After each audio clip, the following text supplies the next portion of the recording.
Nah, hari ini kita akan membawakan suatu tema yang menarik yang berkaitan dengan support dan resisten, karena ini merupakan salah satu fondasi untuk melakukan suatu analisa teknikal. Nah, kalau kita lihat pertama, kenapa sih kita butuh melakukan analisa? Nah, bayangkan ketika kalian membeli suatu di e-commerce tertentu, misalnya Tokopedia atau Shopee, kalian mau beli baju apapun itulah, misalnya baju wanita atau baju pria, kalian random beli dan ternyata dapat di toko yang tidak ada bintangnya atau bahkan bintangnya satu. Bandingkan ketika kalian beli dengan toko yang bintangnya 5 atau sudah reviewnya bagus, sudah ada reviewnya, dan dengan satu yang biasanya reviewnya jelek, jelas berbeda kan. Dan ketika kita random memilih dan dapatkan yang amit-amit yang bintang satu, tanpa melakukan analisa, asal search, tiba-tiba pilih aja, tiba-tiba dapat yang bintang satu, kadang-kadang dapat ukurannya beda, kualitasnya beda, warnanya bahkan agak beda dibandingkan daripada yang kita harapkan atau sesuai dengan gambar. Ketika yang bintang 5 udah ada reviewnya, biasanya yang diharapkan akan didapatkan sesuai dengan harapan. Biasanya ya, biasanya. Lebih cenderung sesuai dengan harapan. Ukuran yang sama seperti yang dipesan, dan juga tidak hanya ukuran, tapi kualitasnya juga biasanya sesuai dengan yang ada di gambar. Dalam hal kehidupan sehari-hari aja itu contohnya analisa yang sebenarnya nggak gitu mendalam, yang cukup simple, hanya lihat dari review dan hanya lihat daripada bintangnya, itu saja sudah menunjukkan bahwa tanpa analisa kita bisa mendapatkan suatu hal yang sebenarnya tidak sesuai ekspektasi atau bahkan lebih buruk. Sama halnya ketika melakukan analisa di pasar modal ini, terutama saham, yang instrumen yang diperdagangkan. Ketika kita melakukan suatu analisa, tidak melakukan analisa sama sekali nih, terus membeli saham, berdasarkan apapun itulah yang kita dengar dari teman kita, ataupun daripada yang kita lihat di media sosial, kita terkadang nanti bisa mendapatkan barang yang tidak sesuai dengan keinginan kita. Bisa jadi nanti hasilnya bahkan jadi bukannya apa orang biasa bahasanya cuma meroket-roket, bahkan jadinya bukan meroket-roket, malah roketnya nanti berhenti langsung jatuh ke bawah terus-menerus, atau bukan jadi meledak, atau jadinya cenderungnya rugi. Itulah kenapa kita membutuhkan suatu analisa. Nah, pertama kita akan belajar dulu analisa yang dipakai ketika melakukan analisa saham. Nah, di sini kita akan belajar namanya technical analysis. Analisa teknikal itu yang kita sebut di judul ini, 101 ini, apa sih? Analisa teknikal adalah ketika kita menganalisis pergerakan harga yang tercatatkan di pasar, yang biasanya udah tercatat dalam bentuk indeks TCD, GCI kah, ataukah dalam bentuk saham, misalnya saham ABMM, PTO, dan sebagainya, yang sudah pernah sering didengar oleh para investor retail. Nah, di sana akan tercatatkan pergerakan harga sahamnya, yang biasanya tercatatkan dalam time frame yang digunakan oleh para trader itu, atau para pedagang saham, yaitu harian. Nah, dengan menganalisa daripada pergerakan historis yang ada, kita melihat ada pola-pola tertentu. Apakah pola tertentu ini akan berulang, di mana pola tertentu misalnya terbentuk suatu pola palu, pola hammer. Pola hammer pada area support, area penahanan. Area ini bisa jadi pemantulan nih. Itu salah satu contoh analisanya yang bakal kita bahas. Jadi ketika dia ada pola tertentu yang kita lihat berdasarkan dari data historis, kita sebagai seorang analisa teknikal yang melihat pergerakan harga, kita memproyeksikan adanya peluang penguatan ke depan. Karena lihat seperti di gambar ada kayak titik-titik-titik, itu maksudnya peluang penguatan ke depan. Karena ketika kita jadi seorang trader atau pedagang saham, sebagai seorang pedagang tentu kita belinya di harga murah, jual di harga yang lebih mahal untuk mendapatkan keuntungan. Kalau di saham itu sebutnya capital gain, atau daripada kenaikan harga saham yang kita dapat keuntungan tersebut. Nah, itulah guna lakukan analisa teknikal untuk memperoleh suatu saham yang memiliki peluang untuk mengalami kenaikan, bukan sebaliknya mengalami penurunan. Kalau penurunan kita mengalami kerugian. Lalu kita tidak hanya belajar tentang artiannya, tapi kita harus belajar prinsipnya dulu sebelum kita bicara tentang cara melakukan proyeksinya. Prinsip itu dibagi atas tiga yang cukup terkenal nih. Ini diambil dari Dow Theory. Pertama ada the market discount everything. Ini bicara tentang prediction atau pergerakan arah harga, di mana kalau kita lihat, ini yang biasa percaya tentang efficient market theory, bahwa data fundamental, pergerakan harga saham itu sudah merefleksikan apa yang data fundamentalnya, atau bahkan di situ ada potensi earningnya. Jadi dari pergerakan harga ini, kita bisa memperkirakan potensi arah pergerakan harga ke depan, yang mana itu artinya kan kalau kita ambil ada potensi kenaikan, artinya ada diskon terhadap pergerakan yang mungkin terjadi. Itu yang dimaksud dengan the price action discount everything atau the market discount everything. Kemudian ada yang kedua, price move in trend. Ini bicara tentang tren atau kalau kita bisa tahu namanya ada tiga, kalau disebutnya primary, secondary, sama minor trend. Kalau primary itu bisa bahkan menjerang tidak hanya bulanan, bahkan sampai tahunan. Ada yang bertahan sampai 2 tahun lebih, atau bahkan sampai 3 tahun. Kalau kita lihat salah satu contoh kasusnya, yang sampai saat ini masih bergerak dalam tren bullish, perbankan itu sering terjadi demikian. Kita lihat perbankan yang besar ya, yang big four perbankan itu bergerak kebanyakan dalam tren bullish dan bertahan sudah sama bertahun-tahun. Nah, kalau bisa itu primary, itu tentang lama waktunya. Kalau secondary itu lebih ngarah, bahkan ngarah bulanan misalnya 3 bulan sampai berapa bulan, salah setahun, itu bisa dalam secondary trend. Kalau bicara tentang minor trend yang ketiga, itu kurang dari 3 bulan. Ini biasanya bertahan hanya waktu mingguan sampai ke 3 bulan itu paling lama. Itu bicara tentang minor trend. Tapi kalau secara sebutannya, kalau kita biasa nyebut ada dibagi atas 3 lagi, bullish, bearish, sama sideways.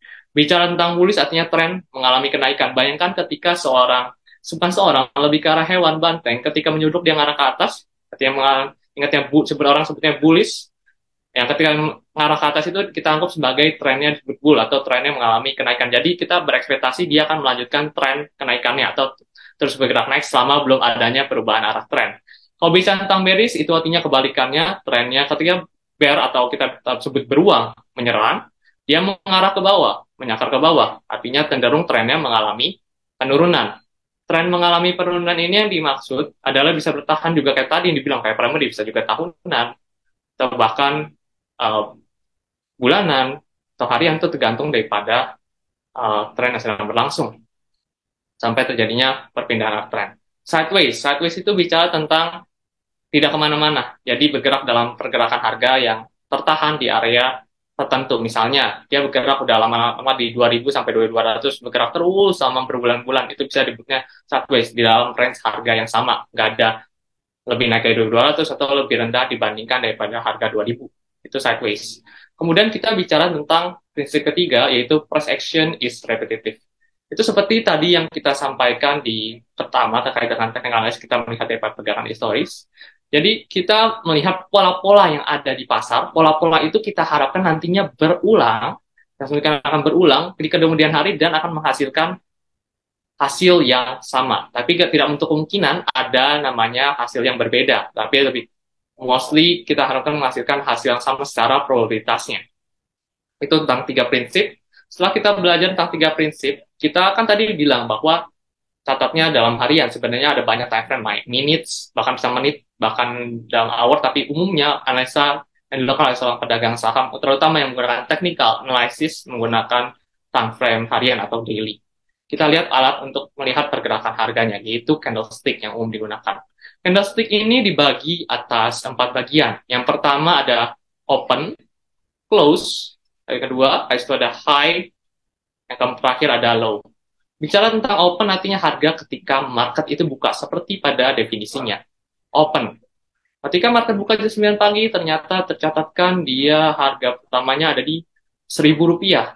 Dan close itu ketika harga market tutup, misalnya jam 3 sore. 3 sore market tutup, itu yang tercatatkan. Tercatatnya misalnya 1.200. Artinya closingnya 1.200 ketika 3 sore itu tutup. Yang tentang high adalah harga tertinggi sepanjang daripada time frame harian itu, sama satu hari bursa buka itu, dari jam 9 sampai jam 3 sore. Dan yang tertinggi tercapai harga berapa? Misalnya pergerakannya tadinya open 1.000, closing 1.200, tapi dia pernah menyentuh harga 1.300, maka yang tercatatkan high-nya adalah 1.300. Kalau itu kebalikannya, sama yang terendah dicapai pada waktu itu. Misalnya yang terendah yang dicapai 900, open 1.000, ya tercatatkan low-nya ya 900. Itu yang tercapai dalam time frame harian tersebut. Nah, kalau yang ini hijau itu bedanya sama merah apa sih? Hijau itu artinya tadinya kan kenaikan biasa, kalau untung kan biasa dikaitkan dengan warna hijau ya. Bayangkan seperti itu. Dan open biasanya opennya itu ada di bawah dan closingnya di atas. Artinya dia harganya lebih tinggi. Harga openingnya saya 900, harga closingnya 1.000. Jadi harga openingnya itu lebih rendah daripada harga closing. Kebalikannya dengan yang terjadi ketika candle merah. harga openingnya lebih tinggi dibandingkan harga closing, menunjukkan bahwa dia terjadinya penurunan pada hari waktu itu. Dilanjutkan dengan, dilanjutkan dengan yang valid swing.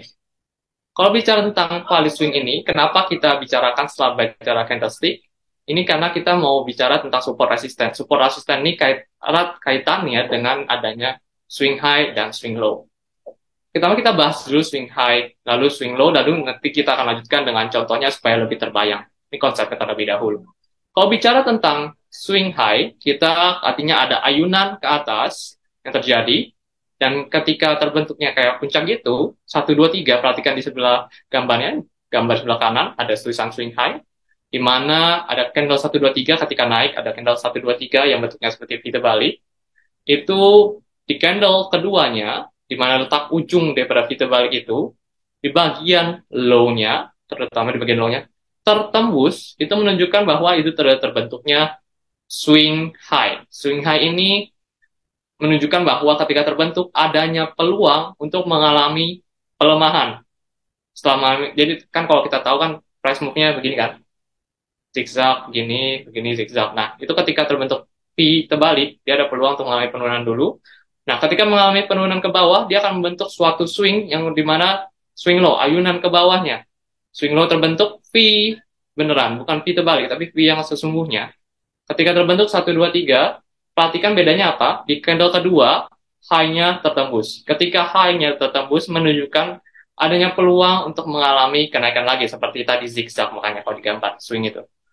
Nah, mengalami kenaikan ketika candle keduanya ketembus dengan candle ketiganya, atau candle keempat, atau candle kelima. Saya perlu perhatikan bahwa tidak selalu candle ketiga. Jadi, kriterianya adalah ketika dia menembus candle kedua bagian high, kalau misalnya swing low, kalau swing high kebalikannya, bagian low-nya ketembus di candle kedua.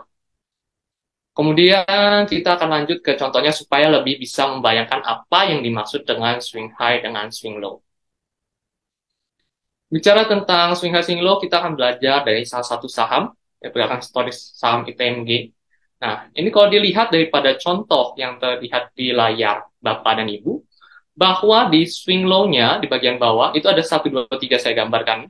Bagian kedua itu kan kalau diperhatikan kenapa disebut swing low, karena sebelumnya itu ada sempat mengalami penurunan, benar kan? Tadinya harganya di sekitar belasan ribu, turun ke area 8 ribuan, 8 ribuan tersentuh di situ, kemudian setelah turun dia bentuk swing low. Ketika bentuk swing low dengan candle keduanya, kalau diperhatikan tuh yang seperti palu itu, tertembus bagian high-nya atau bagian harga tertinggi yang terlihat, itu menunjukkan baru kita bisa bilang itu valid swing low. Artinya ini benar-benar swing low, baru terbentuk itu. Jadi ada peluang setelah terbentuk itu untuk bergerak menguat.